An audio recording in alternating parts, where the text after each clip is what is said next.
Me now to discuss the Dems in disarray, Chairman of the American Conservative Union, Matt Schlapp, Washington Times opinion editor, Charlie Hurt. Gentlemen, good to have you here. Let me start with you, Charlie. Tom Perez looks like he is going to be running a tight ship at the DNC. Or at least a very small one. It's, at this point, maybe a little rowboat or a canoe or something.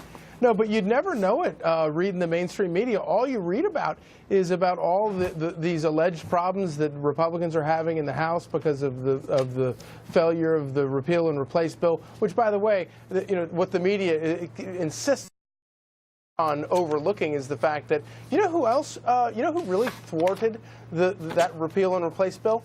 Democrats. And if Democrats got, nearly as much coverage for their failure to get that passed, I think that it would be a much different situation, because I can guarantee you one thing: once 2018 rolls around, that's all Donald Trump is going to be talking about is Democrats and Obamacare, the Obamacare they built, and then their refusal to do anything to fix it. And he'll beat them again on that with that message. Let me share with you this note that just came in. The Director of National Intelligence is blocking NSA sharing documents with intelligence committees on alleged Trump intercepts. It reads this, and this is from Chad Pergram, our Capitol Hill producer. There is a lot of back and forth right now on whether or not the House Intelligence Committee will get information that House Intelligence Committee Chairman Devin Nunes is discussing regarding President Trump's intercepts. Fox has learned the NSA is prepared to share those documents with the intelligence committees, but the DNI is blocking the transfer for now. The chairman of the committee, Nunes, had said he had hoped to share that, as you both know, with the committee members over the course of the week. It's unclear, Matt, what the holdup is here and the concerns of the DNI, but right now there's no movement. Well, I think it's bad news for the Democrats, who have said there's no there. And what we do know about Devin Nunes and his trip to the White House skiff to get more information and talk to some sources is that they now have evidence that more of Donald Trump's conversations were intercepted, to use your word, and that it was not with Russian officials. So what we actually have is the Obama administration looking at even more Donald or Team Trump conversations than we thought before. And if the director of DNI is saying, I want to look at this a little more carefully, that means the actual information could be incredibly sensitive. And I think Republicans have as many questions that they want answered as these Democrats who won't be quiet. Yeah, and certainly Russia no part of this investigation, and nor these transcripts or whatever the documents may be that were the result of the surveillance of Trump transition members, including perhaps the president himself. Charlie, your thoughts? Well, all along from the beginning, the media has focused on this whole thing about the connections, supposed connections between Trump, the Trump campaign, and Russia.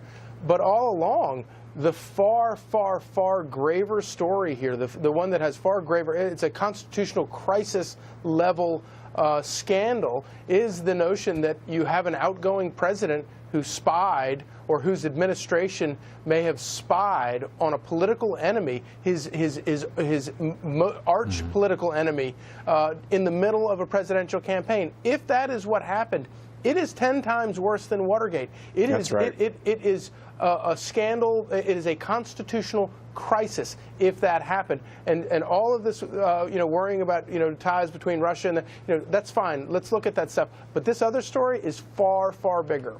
Yeah, and I think everyone should keep in mind the FBI, the lead investigative agency on the so-called Russian story and the relationship that so far hasn't been established between any member of the Trump administration and Russia.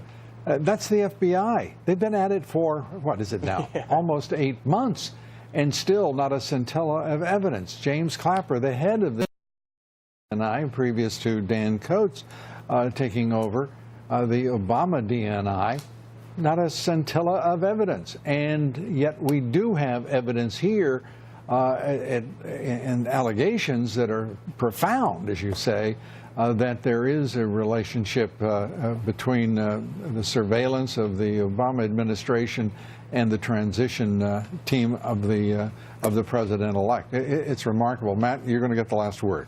Yeah, no, I mean, what the press is covering is everything that's not important.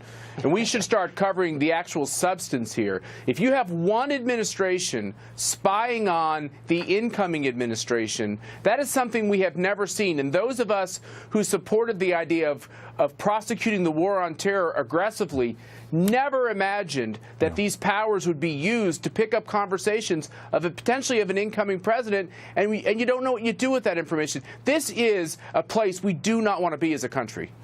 Matt Schlapp, Charlie Hurt, thank you both. Appreciate it. Thanks, Lou.